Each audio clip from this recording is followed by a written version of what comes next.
Some of this behavior occurred at private residences of people that we all know. I don't know. The way he said that made me feel like, ooh, there's people out here watching this, just like we are.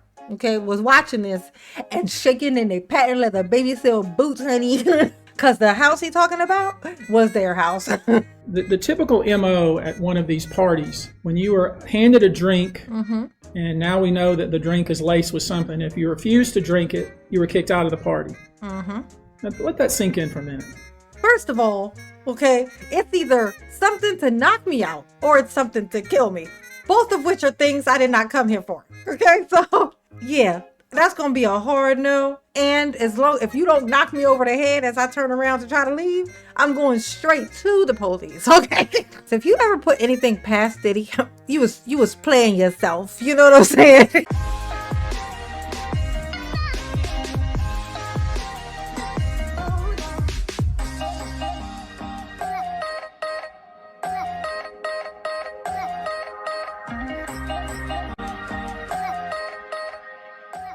Hey y'all, it's your girl J9 Eve. So Diddy is cooked. Diddy is deep fried. Diddy is dead in a worse sense than you would think the word usually should mean. Dead usually means just, but in Diddy's case, it's like he's in the underworld, burning, cooking, being eaten, being, regurgitated, maybe in some cases shut out, and then consumed some more by the fiery depths of the devil's belly. What Diddy has been doing is way worse than what we thought. What Diddy's been up to, it's way worse. It's way worse. If you ever put anything, put it to you like this. If you ever put anything past Diddy, you was playing yourself. You know what I'm saying? Diddy used to do these music videos. In his music videos, a lot of the time he would have children, small children in his music videos dancing. Y'all remember the Harlem Shaking? These kids would be in these videos. Make this money. Ain't no way you could take this from me. Till the feds come, I guess. Okay, well, we were about to listen to this conference from this attorney against Diddy. Everybody in the whole world who's ever been affected by a Diddy, come forward. Okay, so that's what we're going to listen to. There's a class action lawsuit. And this is the lawyer, and there's over 100 victims. It's over that. We're past that. Okay, so let's listen to some of this, and we are going to react accordingly. Oh my God! I didn't react to it live because it's too much. I wouldn't be able to be quiet for this long. If you don't like commentary, just go find the meeting itself and just watch it without mama, okay? Because mama gonna react is what's gonna happen, okay? All right, agreed. Now, before we discuss the nature of the claims and claimants themselves, okay, let me comment on the large volume of calls we have received since our first announcement. Even before the indictment of Sean Combs, we had received a small volume of calls and had screened a handful of cases. After the indictment of Sean Combs and the announcement that we were pursuing these claims, the floodgates opened. People who wouldn't otherwise, for a variety of reasons, are now stepping forward to make their voices heard and to pursue justice. But no, most of these people are scared. They fear backlash in their communities. They fear backlash in their own families. They are afraid of retaliation from the perpetrators and their associates. They are rightly afraid for their own personal safety. I expect that through this process, many powerful people will be exposed. Many dirty secrets will be revealed. We know what we are potentially up against. And as is always the case in situations like this, when a celebrity is involved, people can be downright mean and nasty. Yes. You would be shocked at the length fans will go, no matter the evidence, to the contrary, to defend celebrities they love. I mean, there's a reason for this word fans. They're fanatics. I've personally already been threatened multiple times on social media. Yes. And when I agreed to pursue this, I expected as much. This isn't my first rodeo. But victims who step forward to have their voice. The good thing is knowing that the people who would come forward to threaten you for doing this are the people who are also going to end up being on that list, more likely, of the people who going to go down for this. Okay. So it's like, who gives a shit what a pedo thinks? You know what I'm saying? It's what it's giving. Okay.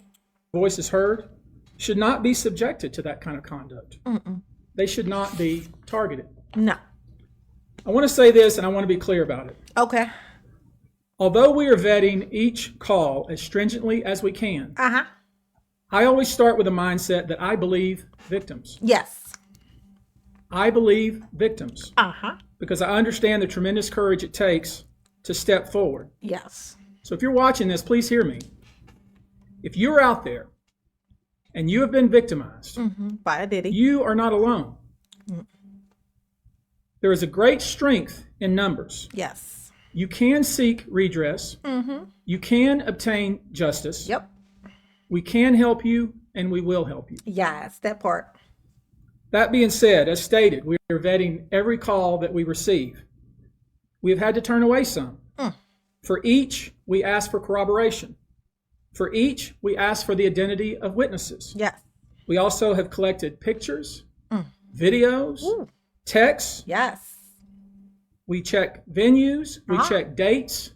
We want to corroborate that the claims being made have legitimacy and merit. Yes. We have on staff now a former detective from the Major Offenders Unit of Houston Police Department who is helping us vet each claim. We're using our common sense. We're being stringent because, as I said, these are not easy cases. They're very tough. The process is hard, and in some cases, the process is very lengthy. Yes. But we got time. These cases are hard to prove. Many times, it's the victim's word against the alleged perpetrator. Yeah, so now is a perfect time because nobody believes Diddy right now. Diddy the most guilty, and they got the most evidence. Honestly, all the people who come forward probably have a video at Diddy's house of the shit that he did to him. If we being real, he seems to have kept everything for always. Each of these victims will no doubt be publicly attacked by the alleged perpetrators, and in some cases, the general public. They bet not. The feckless and cowardly keyboard warriors love to attack. Oh, yeah, the trolls be out. We know what we're up against. Uh-huh. We did not enter this fray blindly. Nope. I wish it was my last such fray. I wish this type of behavior wasn't so pervasive. Yes, honey. But it is what it is, so we will press on. Yes, press on, like the nails. As I said, our law firms have been retained by 120 individuals at this point. Damn. To pursue 120. How is Diddy sitting so high? I want to know, how do you sit that high with confidence and gusto? Confidence and gusto. Okay, when you know that you got victims everywhere.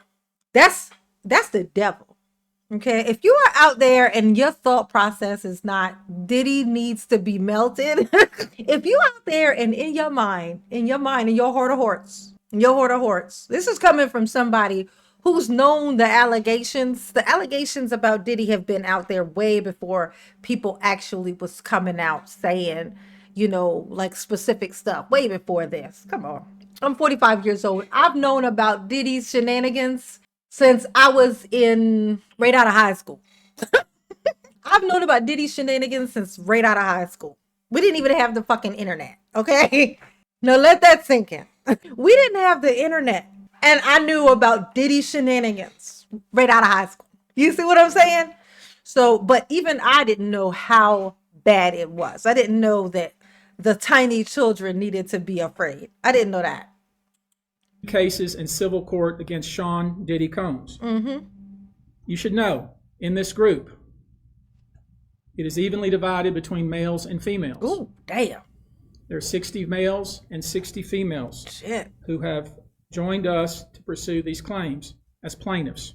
Damn, what was it, couples? It's like 60 and 60. It's like one for each. Oh my God.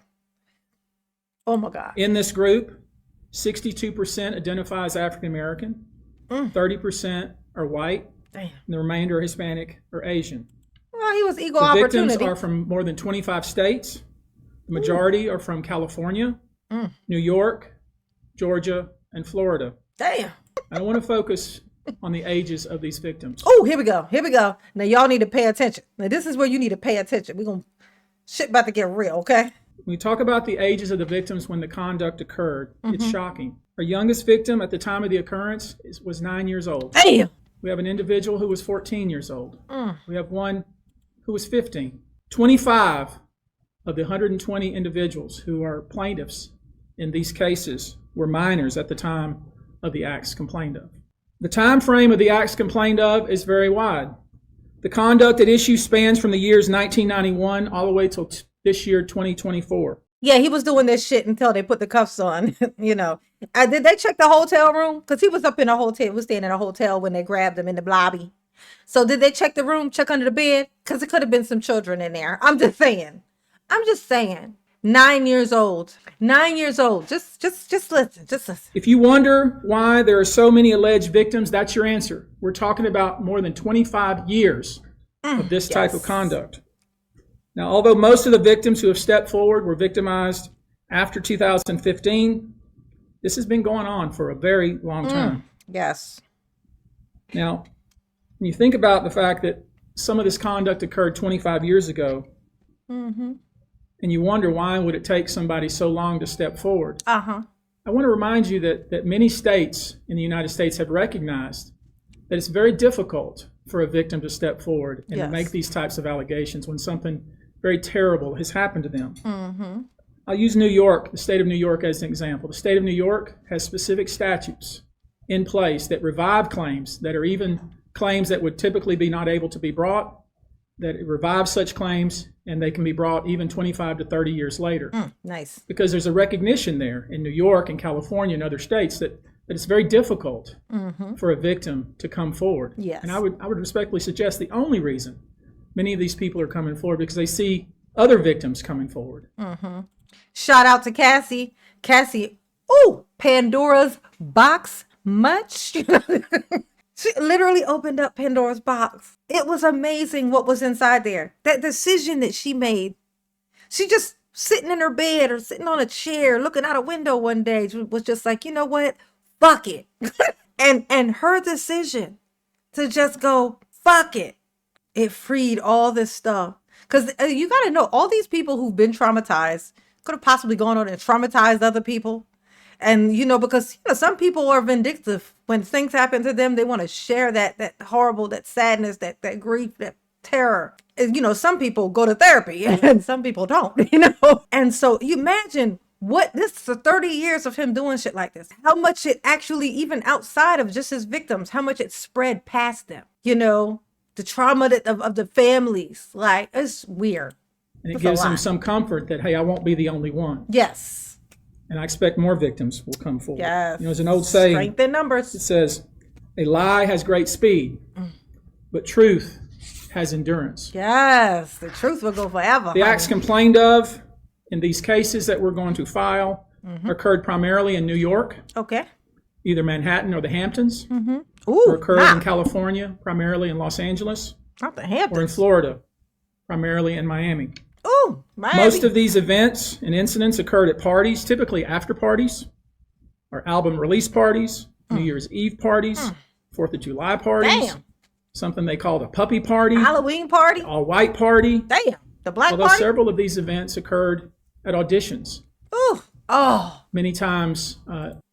I think back to when I was younger and we used to want to be stars. Well, people wanted to be stars. I didn't because, I didn't think I was going to make it. You know what I'm saying? But, when you want to be a star and you start looking at like when this is before the internet, you know what I'm saying? And they would have like open calls and shit. And you have to go down there. He's like, all you want to do is be a celebrity. You want to get somebody say Diddy's there. Oh my God. It's like, oh, he's like the big celebrity. I can make it. That's how all them people tried out for making it a band just to get traumatized and have their whole future stolen. Stole their whole goddamn future. All the possibilities. Just gone. Especially young people wanting to break into the industry. Yes. Dreams. Were coerced into this type of conduct. Oh my God. In the promise of being made a star, or in the promise of having Sean Combs listen to their tape or even let them read for Sean Combs. You should know that some of this behavior occurred at well-known venues in New York City. Ooh.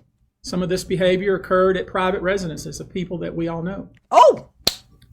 Some of this behavior occurred. I don't know. The way he said that made me feel like, ooh, there's people out here watching this, just like we are. Okay, was watching this and shaking in their patent leather baby seal boots, honey, because the house he talking about was their house. Oh my God! And for him to know it's well-known people means this man knows whose house it is.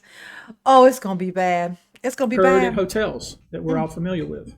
Ooh, sound like you should know that more than 55% of the victims reported this conduct to either the authorities, that is the police, or to hospitals.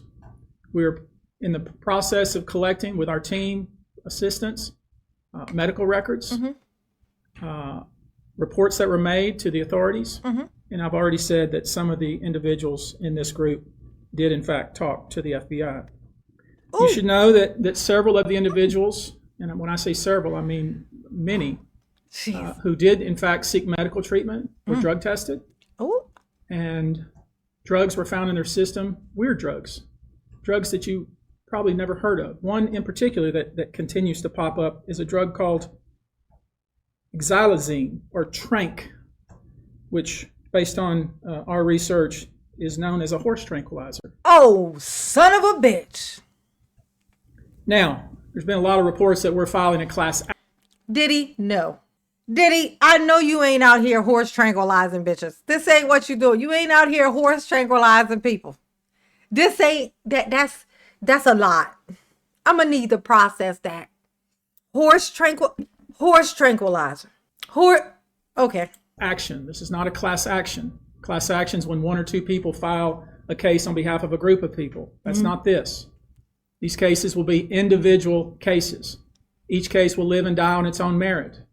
These cases will be filed individually, one plaintiff against whoever the defendants were involved in the case. Each case. Oh, shit.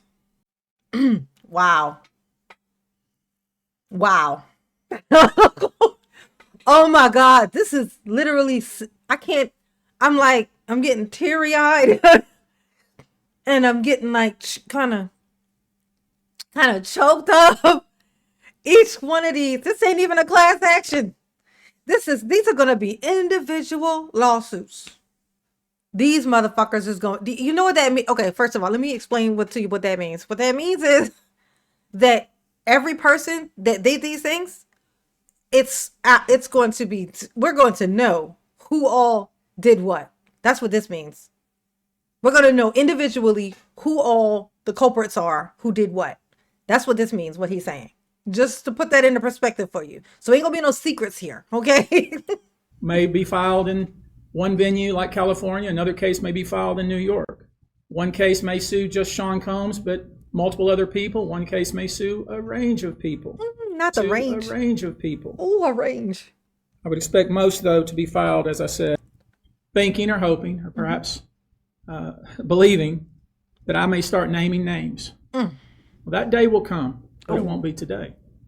Just one. Just give us one. The day will come when we will name names other than Sean Combs. And there's a lot of names. Just give us one. Just one. It's a long list already. Just one. And of course, I already know who some of these individuals are. But because of the nature of this case, we're going to make damn sure that we're right before we do that. But the names that we're going to name, assuming that our investigators confirm and corroborate what we've been told, are names that will shock you. Ooh, These are individual cases. There are indeed other perpetrators involved. They will be revealed when that particular individual case is ready to be filed. They already know who they are. Oh, yes, they do. And I'm talking here about not just the cowardly but complicit bystanders. That is, those people that we know watched this behavior occur and did nothing.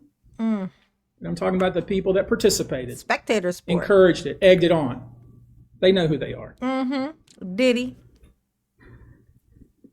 I call them the facilitators of foul play. Yes. Because they willing participants in vile conduct. Oh, yes. As we identify them, each will be part of this case as defendants. These defendants will not only include individuals, but would also include corporate entities who ultimately profited off of this culture and behavior.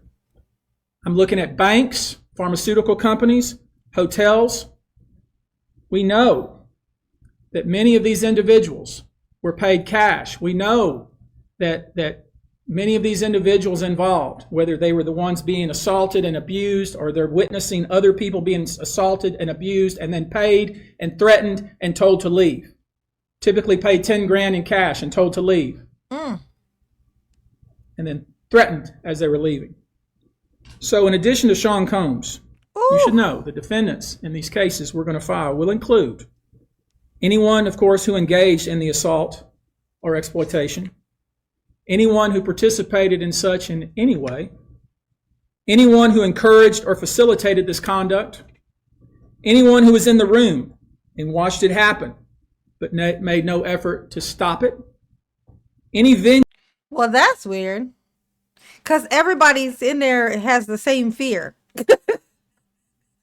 Everybody in the room, aside from the ones who did it and the ones who are, have the same, they're all in there sitting in there with the same fear. You know what I'm saying? In all honesty, as far as we know, I mean, saying something to Diddy while he's doing something could have made you one of the people who probably is missing. And I mean, I don't want to throw out total and complete accusations or like mythical stories, but when something like this happens, you really do need to start thinking bigger. When somebody's in an area, like say serial killers, serial killers, they all have that. They pick the same types of victims who people aren't going to be looking for them. They're like one called downtrodden. You know what I'm saying? Like say, prostitutes, or like homeless people, runaways, there's certain types of people who they go for because it's going to allow them to kind of get away, not be attached to the thing because nobody's going to be looking for them for a while. You know what I'm saying? That type of thing. So anywhere where Diddy was, let's just think a little bit bigger here. Anywhere where Diddy was, which seems like he was everywhere, and where he created victims, if you don't like to not believe that there are some people who didn't make it. Anytime you are drugging people to do things to them, and he's been doing it for that long and has that many victims, to think that nobody OD'd and passed on is just kind of naive and stupid. So I'm thinking there's probably some people who didn't make it. There's probably some. And to think that is to think there's always somebody who's aware of that. Because he's not going to get rid of a body. I'm just saying. He's not going to get rid of a body. So somebody would have had to help him. Which means there's somebody out there who knows, who's aware. But then again, a lot of the people around Diddy pass away.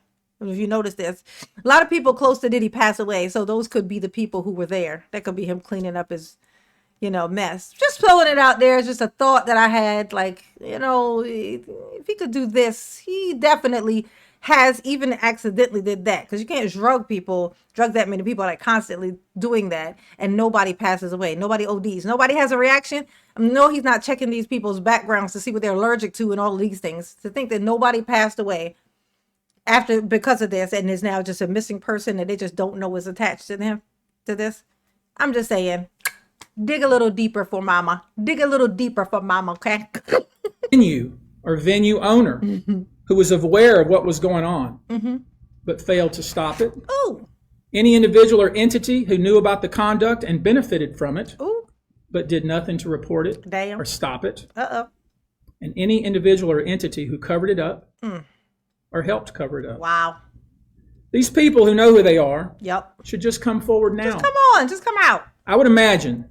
You ain't going to be in trouble, I promise. As we speak here, there are a myriad of people who are very nervous. You can't hide skeletons in the closet forever. No. I would expect there are many people out there right now who are desperately searching their memories as they delete their texts and data. Now, although these are, in fact, individual cases, there is a common theme, an MO, if you will. Ooh, what's the MO? Typically, the victim is lured into a situation where he or she is given a drink. Typically, that drink, reported by these victims, is apparently laced with something. Once that drink takes effect, the perpetrators perform all kinds of sexual acts on the victims, many times passing him or her around as other people watch and enjoy the show, and then leave the victim ashamed, confused. What if the victim has something? That's what the fuck they get. That's what I'm sure that happened. I'm sure that has happened where they drugged somebody who had 8 different diseases and had their way with them, all of them, the whole crew. And then they all itching and bleeding out of orifices the next day. That's what the fuck you get. Oh my God, I can't stand this motherfucker. Like, he deserves all that is bad and terrible. Okay? May he end up being a cellmate of someone who was one of his victims. That'd be great. That'd be pretty cool. Injured and wondering what happened. When the victim reaches out, he or she is told not to say anything. Sometimes there are threats of physical violence or financial repercussions or bodily harm. The claims we intend to bring will include the following: violent sexual assault or rape, sexual abuse, facilitated sex with a controlled substance, false imprisonment, compelling prostitution, sexual misconduct, dissemination of video recordings, false imprisonment, sexual abuse of minors. Given the large volume of cases, and given our other docket obligations, and given the fact that we want to be sure when we file these cases that they are fully vetted, I expect we'll start filing these cases against Sean Combs and other perpetrators within the next 30 days. Oh, now 30 days ain't it's shit. Rare. You know, sexual abuse, sexual exploitation, this type of activity is pervasive in our society, and it's rare we get a chance where we can really focus on this as a country and really focus on this about how pervasive this is and what we as collectively can do about it. So I thought I'd take this opportunity before I go into some of the individual cases and talk about some of the individual claims being made and so you'll get a sense of what this 120 people group looks like individually. I want to bring forward Carrie Paul. She's a national victim advocate who helps victims who have been victimized by this type of conduct. And she has some important words, and I hope you'll pay close attention. I think it's important that you hear from her. Hello, I'm Carrie Paul with the National Victim Advocate. It's not easy for any survivor to come forward. Our culture doesn't believe survivors. It blames and questions them. Instead of showing support, many choose to enable abusers. The media runs stories asking why it took so long for survivors to come forward. That's what they say. Instead of asking what barriers exist. Yes. Yeah, especially when you know why it took so fucking long. He was Diddy. He was always threatening people. He used to threaten the people on making of the band. We saw it like he would say, like if they would say that they wanted to leave, he had this crazy fucking look in his eye. Oh, he was just the worst. We also don't equip law enforcement with the ability to handle sexual assault crimes. Lack of funding translates to lack of training. We have officers in the field that don't know what to say to a rape victim, and also an alarming amount of backlogged, untested rape kits. What? Prosecutors are focused on what they can prove in a case, and if so, how to do that at time of trial. Advocates and staff are stretched thin with growing caseloads in the criminal justice system. Most people don't know how the criminal justice works in general. There isn't enough staff or resources to adequately explain the entire process to every victim and survivor. Our culture works against victims and survivors every day, and abusers know this. Abusers work themselves into positions of power. building a public image that is trusted and financially large enough to make people look away. Mm-hmm. Abusers are unfortunately very skilled at power and control, the foundation of abuse.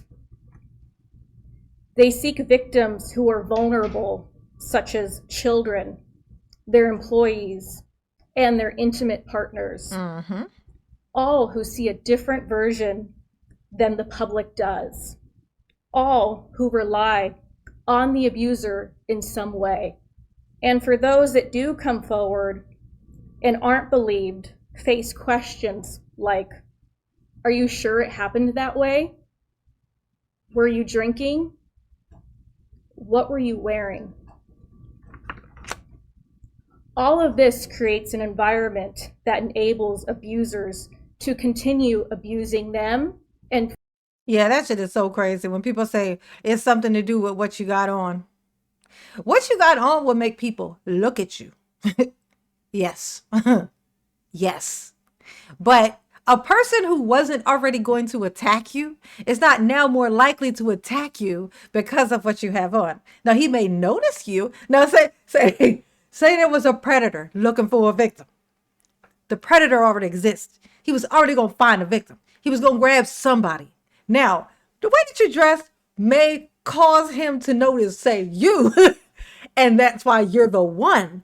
But you didn't just get attacked because you were dressed like that. Like a regular, normal thinking dude was not walking on the street because of what you had on. He dragged you into an alley. That's not what it is. That's not it. Okay. Okay. So basically the rule is if you dress that way, you are going to draw that type of attention. Now, that type of attention could be just people looking at you. But if, say, a predator was around looking for somebody already, then, yeah, I mean, you basically got a bullseye on you. You know what I'm saying?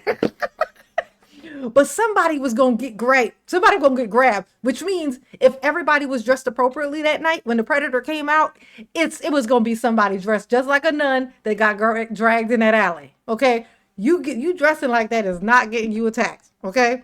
You dressing like that, being in the wrong place at the wrong time around somebody who was already looking for a victim, you basically could up your chances if in the vicinity of a predator. Basically put it to you like that. Okay? I hate when people say that. What would you have on? I'm like, my dress did not create a rapist. Like it didn't. Okay. Future victims. To the survivors that have come forward, yes, despite not being believed at some point in time. Yes. Your courage is like nothing we have seen before. Yes, honey. Yeah, especially the men folk. We got to give it to the men folk because everybody knows. Okay, we're getting better at it, but it's still bad that guys do not feel. They feel like their whole life is literally going to be uprooted. It's so crazy. So we're getting a whole lot better now with that, but it's still bad because, I mean, who wants to be the example? They still don't want to say it. So this is pretty good. Like 60, that's like the same amount of women as men who have said it. It's not good that those victims exist, but it's great that many of them have stomached it to come up and just say, you know what, screw it, and have come forward. You know what I'm saying? So that's why I say progress. We thank you for coming forward for yourself and all survivors. Yes, and naming everybody. And lastly, I want all survivors that are watching this to know we believe you and we support you. Yes, honey. And vengeance will be ours. Don't leave that line out because we're going to get some vengeance. I want you now to hear from my co-counsel, Andrew Van Arsdale. We've created a sexual abuse hotline, and I want him to visit with us just a few moments about how that works and the kind of volume of calls we've received. Okay. All right, Andrew, what you got Tony. for us? Like Tony said, my name is Andrew Van Arsdale. I'm the managing partner of ABA Law Group. Hello, Andrew. In California, Montana, and North Carolina. Okay. To build off of what you just so well said, it's very hard to come forward. Mm-hmm. And given what we've experienced the past 10 days, is really unprecedented in my career, at least. We represent thousands of survivors of abuse, and never, ever in a 10-day period have we seen over 3,000 people come forward where we've confirmed and decided to investigate and represent 120 people while we're continuing to work through another 100 plus cases. Well, that's kind of weird. They got 3,000 people who called. Oh, because some people could be calling just to give tips and stuff, or knowing information about other people.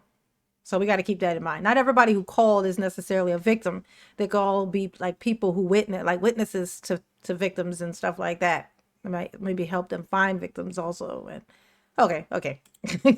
Prove them up to validate what had happened here and to hold those that are responsible accountable. Yeah, hold them. So like Tony said, we've set this up. It's 1-800-200-7474. I have a team of people standing by literally. If you know that this happened to someone and you have information about it, please contact us. If this happened to you, come forward. There's attorney-client privilege here. What you tell us is in confidence. Yes, we'll have to go out and build your case, but we will protect you. And the other thing that I want to say is the pattern and practice of this, again, is unprecedented. Over 30 plus years of the same sort of events happening, people thrust into the circle reportedly, and horrible things happening to them as a result. And from talking to these people that have come forward these past 10 days, I can tell you unequivocally that because the federal government did what it needed to do and indicted this man, that they put him in jail and a judge kept him in jail. They tell me directly, this validates my feelings. For so long, I thought it was my fault. Yeah. What is it about me that put myself in that scenario? What was I wearing at the time? What did I do to be subjected to such horrific treatment at these people that I was trying to trust? Well, we know now it was not your fault. You were victimized by a group of powerful people that operated for 30 plus years, taking advantage of their wealth and the power that they held within the music industry. Yeah, and they were seeking, like, it's not like people were just coming in them like, hey, Diddy, I want to be a star. Please, can I just work with you? And you see my talent? And Diddy's like, ugh, I'm on my way to the store. Fine. No, they were putting out calls, trying to round up people, scrounging up people, getting them, and then they, under false pretenses. And then when they get there, he's like, hey, drink this. And they're like, well, I'm not thirsty. Like, well, if you want to come in here, you got to drink this first. Honestly, that should have been a sign. I'm just like, for me, if I was called to a place, when I get to the door, they holding a cup, and they say, before you walk in, you got to drink this first. You can't come in till you drink this. I'm gonna be like, bitch, you got to hold me down and pour that down. Ain't no fucking way. First of all, okay, it's either something to knock me out or it's something to kill me. Both of which are things I did not come here for. Okay, so yeah, that's gonna be a hard no. And if you don't knock me over the head as I turn around to try to leave, I'm going straight to the police. Okay. I'm going to the police. Okay. Just for you making me waste my gas to come over here under some false pretenses. Okay. On the strength of that, I'm about to have the police peeking in your window. I'm gonna tell them, don't knock on the door because they sneaky as shit. Just go around the house, look in the windows so you can catch them. Okay. Because they're doing something shifty. So again, thank you to every single person that has come forward and contacted our office over the past 10 days. If you or someone you know suffered the same sort of treatment, please call that contact number. us at the number behind me. Yes. And we will help you. 1-800-200-7474. I think it speaks to how important this issue is in the United States and frankly internationally, that we have reputable people here that want to provide kind of information that I think victims need to hear, witnesses need to hear, the public needs to hear. Let me introduce to you now Olivia Rivers from the Texas Association Against Sexual Assault, and let her visit with you a few moments about these types of cases. Yes, tell us about it. Thank you. Good afternoon, everyone. My name is Q Olivia Rivers. I am just served my 6th year as the board chair for the Texas Association Against Sexual Assault. I'm also the CEO for the Bridge Over Troubled Waters, which is a local rape crisis center here in the Houston area. So thank you for being here as we address these heinous crimes. Okay. Sexual assault is not just a crime of violence against the body. It's an assault on the very essence of human dignity and safety. It shatters lives, it destroys confidence, and all too often, it leaves survivors feeling like they are voiceless, isolated, and vulnerable.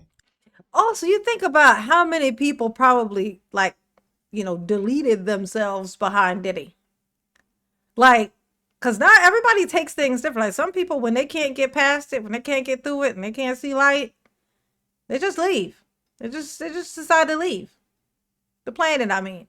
You know what I'm saying? Like, so how many people who aren't here anymore, and then it turns out that's why. And everybody's like, they seem so happy. You would never know. And it's because they ended up at a Diddy party. They ended up at a Diddy party. That's what happened. Well, I wonder. The reality for many survivors is that coming forward to report their assault is one of the most difficult and daunting tasks that they will ever have to do. And for some, it may take days, months, or even years to speak up, if they ever do. The reasons for this have been mentioned, but include the fear of being disbelieved, being blamed or judged, and of course, retaliation. The trauma of the assault itself being compounded by the trauma of the criminal justice process, where survivors must relive their experience in order to seek justice. And these feelings and fears are further exacerbated when the allegations are against prominent figures in the entertainment industry or Hollywood. Cases involving powerful figures often attract significant media attention, which can deter victims from coming forward due to fear of public exposure or scrutiny. The intense focus on these high-profile cases can make survivors feel that their personal lives are being put under a microscope, causing further emotional distress. These allegations mentioned here today, as reported, reflect deeply troubling claims that deserve thorough investigation, and no individual, regardless of their stature, is above the law or public accountability. Sadly, the statistics paint a very disturbing picture. According to the National Sexual Violence Resource Center, 1 in 3 women and 1 in 6 men will experience some form of sexual violence in their lifetime. In the US alone, there are approximately 463,000 victims of rape or sexual assault every year, and these numbers barely scratch the surface, as sexual violence remains one of the most underreported crimes. But the numbers that follow tell an even more troubling story. Only about 23% of sexual assaults are reported to law enforcement. Of those, just 5% lead to an arrest, and even fewer, less than 1% of reported cases, ever result in a conviction, which is a devastating gap between the crime and the justice that survivors deserve. I want to briefly focus on our state here in Texas. According to the Texas Association Against Sexual Assault, 6.3 million Texans, men and women, will experience some form of violence. That's every 2 minutes someone is sexually assaulted, meaning during the course of this press conference, around 60 individuals will forever be changed by this violence. And those are just a few of the victims. Obviously, this is unacceptable. We cannot allow this cycle of silence and inaction to continue. We have to create an environment where survivors feel empowered to come forward, where they are met with empathy and respect and support, not skepticism and blame. We have to ensure that our legal system is equipped to handle these cases with the seriousness they deserve, and that survivors have access to the resources that they need beyond the legal courtroom. We have to address the root causes of this epidemic: prevention, awareness, and fostering environments where respect, consent, and safety are non-negotiable values. Right. Additionally, support for survivors has to be holistic. They have to have access to counseling, medical services, legal advocacy, and of course, community support, regardless of whether they choose to report or not. To every survivor who has come forward, your bravery is an inspiration. To those who are still grappling with their decision, know that you are not alone and that your voice matters. Your story matters. We see you, we believe you, and we are committed to fighting for a future where sexual violence is no longer tolerated and where justice is not the exception, but the standard. Thank you. Yes. The standard, honey. I want to visit with you real quickly before we close here about some specific instances without disclosing the victim's name. Okay. You probably know that depending on the age of the victim, you can file these cases, these individual cases, under Jane Doe or John Doe. Each state is different in that respect. Typically, there is a balancing test, like the public's right to know the name of the victim and plaintiff versus the confidentiality and the safety of the plaintiff. So we'll have to struggle with that with each one of these cases. Our intention, of course, is to, like we always do, file these cases under a pseudonym until the court tells us otherwise. But let me share with you a few, just kind of give you a sense of the kind of cases and the kind of instances that people are calling and reporting that we are trying to corroborate, vet, and these are the ones that we've already corroborated, vetted, and collected evidence on. One individual who was 22 years at the time she was assaulted said that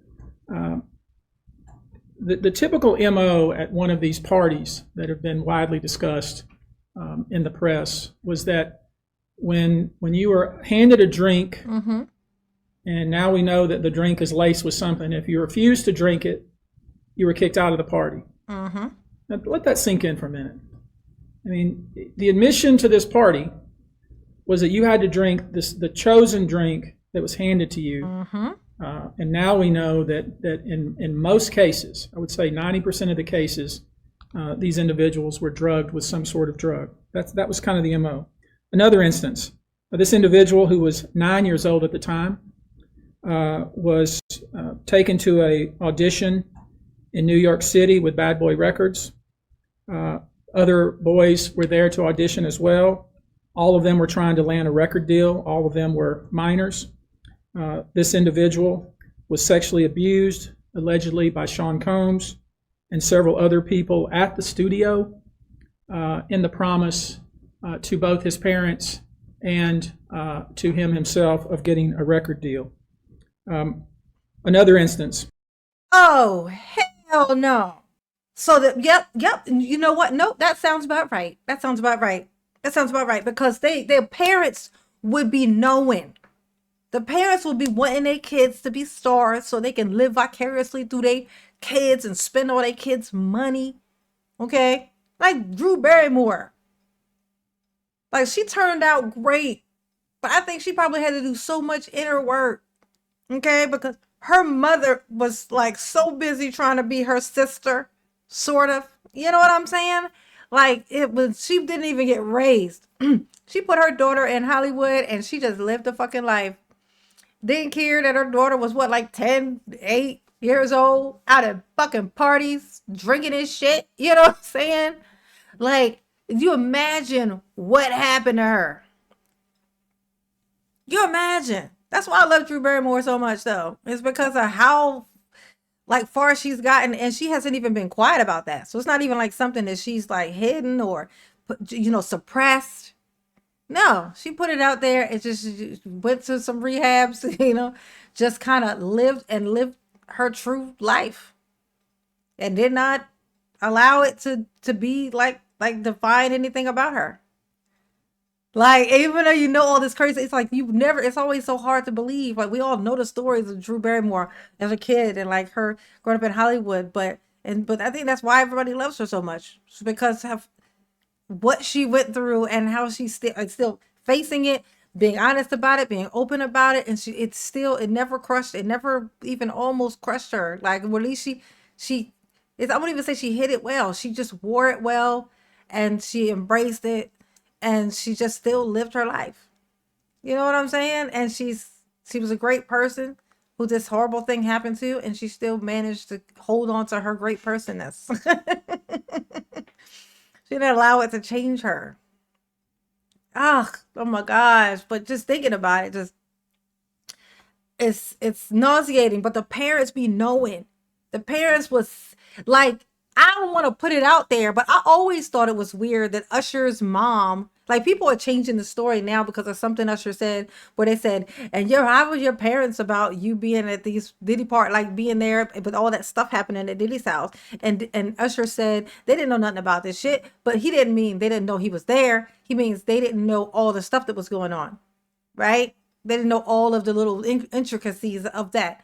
But the fact that she let him stay at this celebrity's house without her being there, like by himself, at that age, what was it, like 10? You know what I'm saying? Like, that's, yeah, no, that's a no. That's a hard no. Okay, because even back then, at that age, you still know what goes, what happens with celebrities behind closed doors. Yeah, absolutely not. Even if you don't think that person's gonna do anything, they're gonna see shit that you don't even ready for them to see. So that's so ugh. So the parents knew. The parents get promised some money. You know, Jaguar Wright was talking about that also with somebody like a long. Oh, I think it was about Aaliyah. I remember Jaguar Wright talking about that before. I think that was her that was saying that, but anyway, that's on another thing. Another minor told allegedly by Sean Combs that he would make him a star, but he needed to visit with him in private about it, away from his parents. Once they were in a private area, allegedly Mr. Combs made the victim perform oral sex upon him. Another incident. An individual 15 years old at the time, flown. That was a 9-year-old. First of all, how do you even get a hold of a 9? Now explain that though. If this is a 9-year-old. If you got sorry, 9 was a 10. I think he said 10. So 10-year-old is wanting to become a celebrity. Okay, and then Diddy says to the 10-year-old, "I need to see you in private, talk to you before I can make you a star." And the parent let him go. I almost think this is Usher he's talking about, like, because I can't see this happening in any other circumstance. Like, who's gonna be like, oh, you gonna make him a star, but I can't hear about how? Oh, sure, take him. Like, oh, what you planning to do to my child? Give me my baby. Okay, don't make me pull my piece out. Okay, don't make me do it. Okay. To New York City to attend a party. Was drugged. And then taken into a private room, allegedly in the presence of Mr. Combs, where this female individual, minor, was raped, and then other individuals took turns raping her. Another individual, 26 at the time of the occurrence, was picked up allegedly by Mr. Combs and several other people in a black SUV from the airport, was given one drink in the SUV, and then literally woke up the next day not knowing what had happened. Wow. Jesus. They don't even give you you know what's so crazy though? They don't even give you a chance to find out if you're even willing. Like, what if the person you picked up is a willing participant and totally into this type of shit? It says something that they always drug them first, period. They don't even want to give them a chance to kind of see how it is. No, people are like, they treat humans, so they basically treat humans like mannequins. Not mannequins, like those dolls that are used just for that purpose. But they use humans for that. Like Diddy, he's not going to get one of those dolls just for that. He's going to take a human and turn it into a doll. Like, drug it, and then now it's just a human that can be maneuvered. This is what he's doing for 30 years. Take that. No wonder he uses that phrase. Take that. Because that's all they can do. They sleep. They're knocked out. That's all they can do is take it. He going straight to jail. I'm sorry. He already there. He ain't coming out of jail. How about that? Oh. But with pain and damage to both her vagina and her anus. Oh. Where she then went to the hospital. She was missing her underwear and her shoes. This bit. Ooh. Another instance, the individual, this time not a minor, attended a group dinner, allegedly with Sean Combs in Miami. She wasn't drinking because she was pregnant, but whatever she drank at the table, apparently, at least according to her, was laced with something. She blacked out, and she woke up in the same bed, again, allegedly, with Mr. Combs. Oh, my God. In his mansion in Miami. Her vagina and her anus were torn and sore. And I could go on. I mean, literally, you're sensing a theme here. Jesus. And she wasn't drinking because she was preggo. She was preggo. So it ain't that. So that you can't even say, well, they was drinking alcohol, and that's what happens when you go out with Diddy and you drink. You should have known better. She wasn't drinking. So they put that shit in her water, her tea, her lemonade. They put that shit in her Kool-Aid. They don't care what they put it in. They'll put it in anything. They probably put it in powder form and just blew it at her. You know, they'll give it to you however. Okay, but they're going to knock your ass out and turn you into a doll. Oh, these bitches. Oh, my God, these motherfuckers. Ooh. Oh. I'm going to need for him to be in Jet Pop, honey. I need for him to know what it feels like. But without the being passed out part. I need for him to get it, but, you know, against his will. And you know what? I ain't gonna say it. But you know what I was gonna say. Okay. He need to be awake though. That's all I'm saying. Here. It's the same theme. And it all involves some sort of drug. One instance, an individual who was 20 years old at the time was asked to attend, just saw her on the street, asked to attend a party in a hotel. She was flattered, went to the party, was given one drink and doesn't remember anything else. Ultimately, was so messed up, went to the hospital where they found cocaine and this horse tranquilizer. Oh my God, imagine walking down the street. You walking down the fucking street in New York. I know it was New York. It had to be. Walking down the street in New York. Diddy sees you. He's walking from the building to his car or something, and he just sees you walking. He's like, or walking, getting out of the car, about to walk up into his little penthouse or whatever. And he sees you and he's like, oh, wow, you're beautiful. You're gorgeous. You want to come up? You know what I'm saying? Have a drink, hang out. You know what I'm saying? Take that. Did I say that out loud? I didn't mean to. Come on up. Just, 10 minutes, And then as soon as you get in there, he give you a cup. And then the next thing you know, don't know what the fuck is going on. What just happened? Probably wake up in a fucking lobby. They probably take you downstairs, put you in a lobby. And because of who it was, whose place you just went up in, and because of what just happened and who it was, you were sitting there questioning yourself about, if I say anything, ain't nobody gonna believe that shit. Nobody's gonna believe that just happened. I was walking down the street, Diddy saw me, invited me up, and then now I don't even know what the fuck happened. But, my shit all tore up. Who's gonna believe that?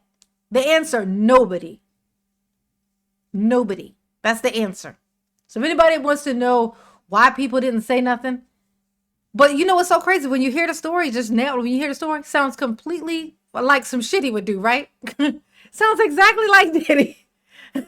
It sounds just like him. Oh my God, I can't stand him. In her blood system. I want to give you a quote from a very young man who told us over the phone about his experience and all the things that happened to him.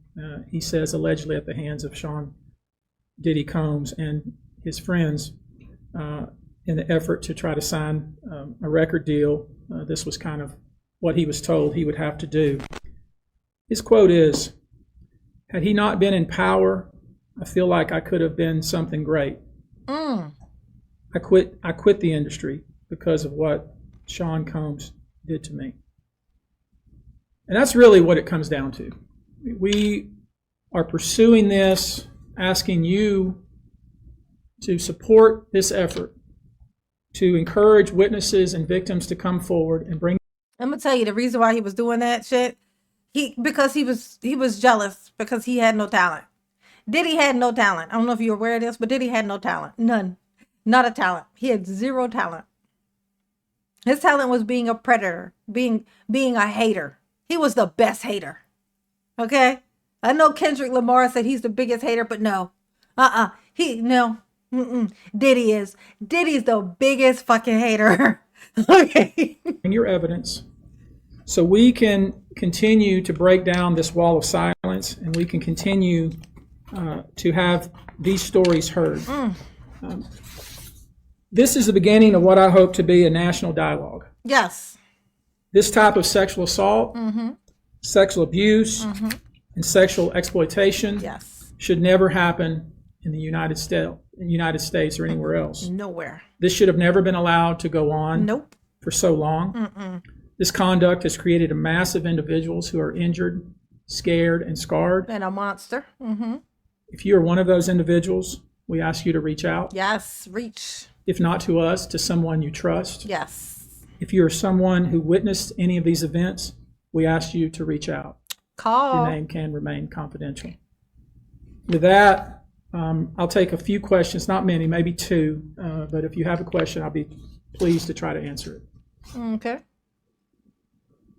Perfect. How many minors are making accusations in total, and are the feds aware of the allegations of minors? Okay. I don't know what the feds are aware of. All right. She said, how many people basically are minors of the people who have reached out?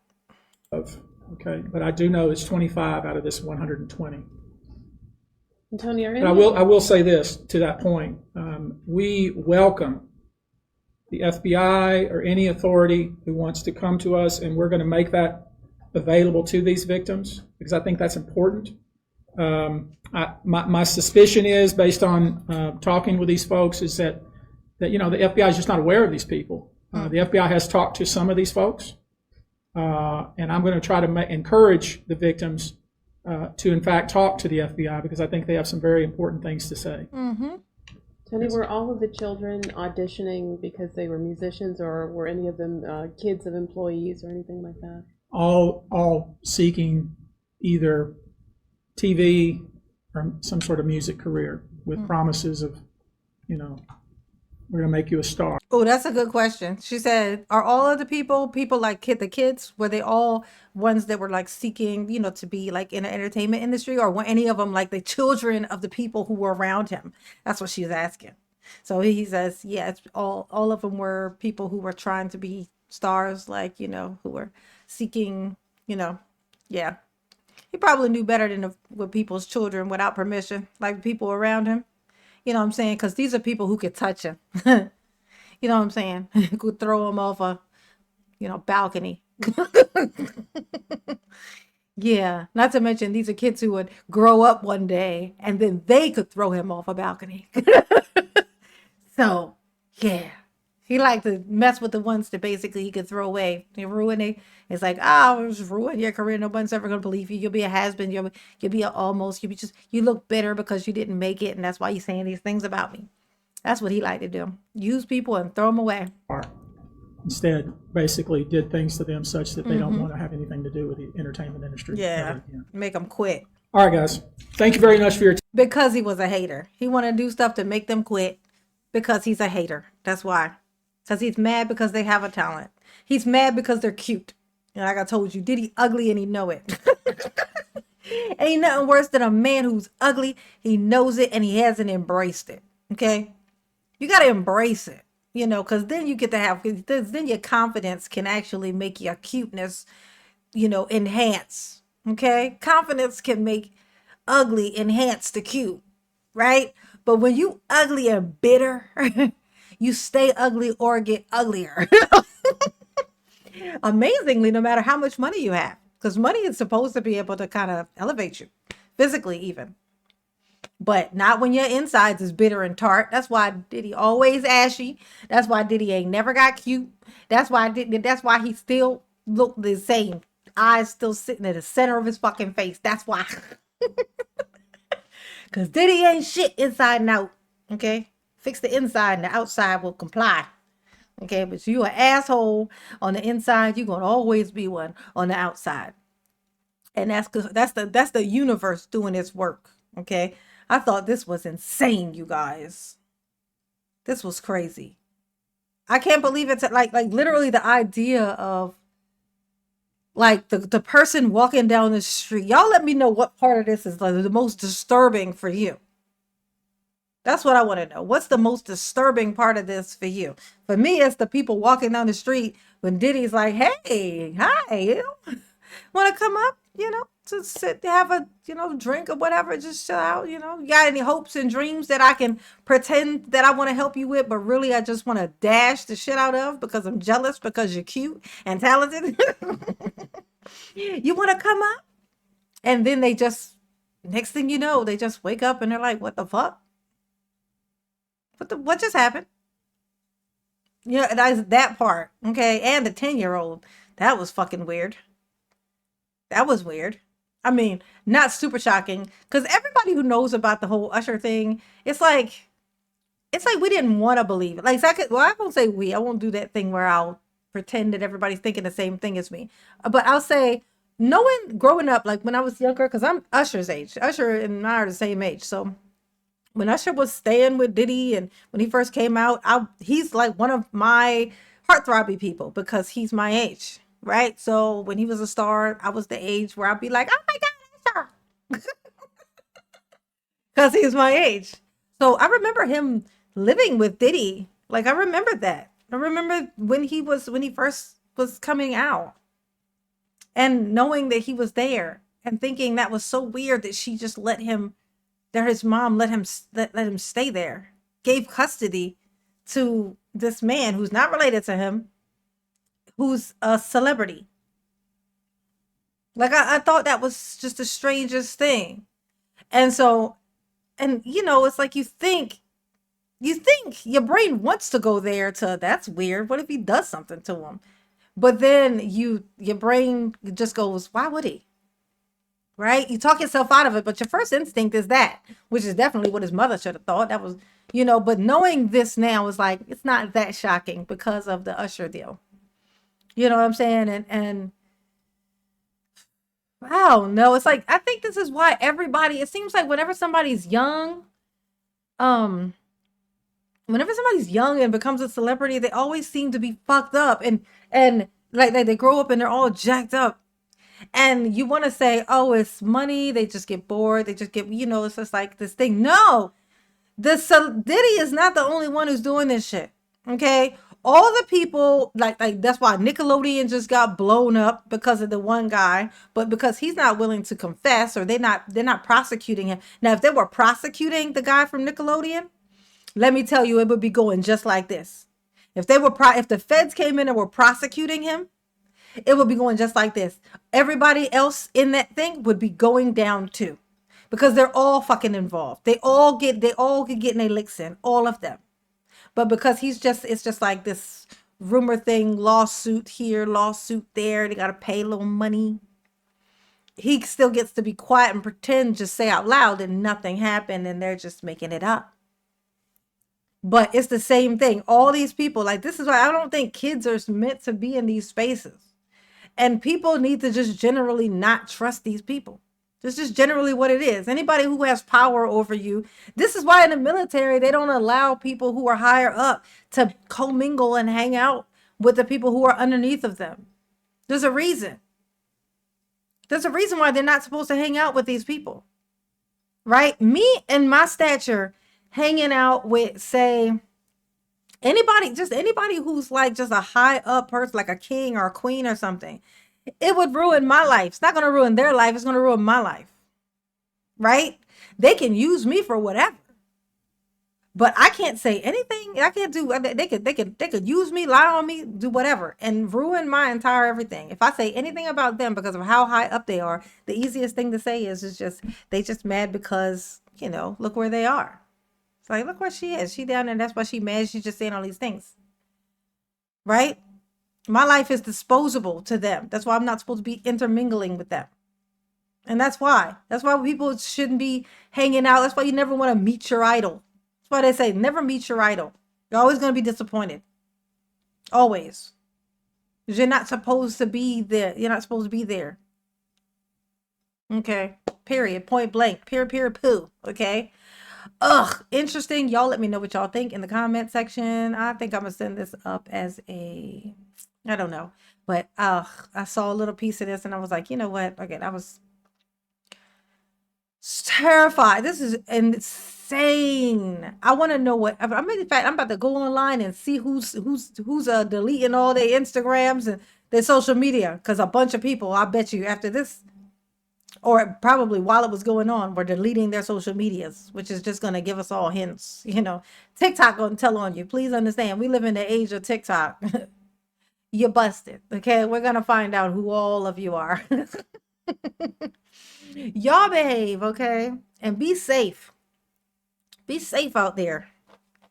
It's crazy. It's crazy people. Okay, they're on the sidewalk trying to invite you up to their place so that you can forget everything that just happened and not know what happened once you got upstairs. Okay?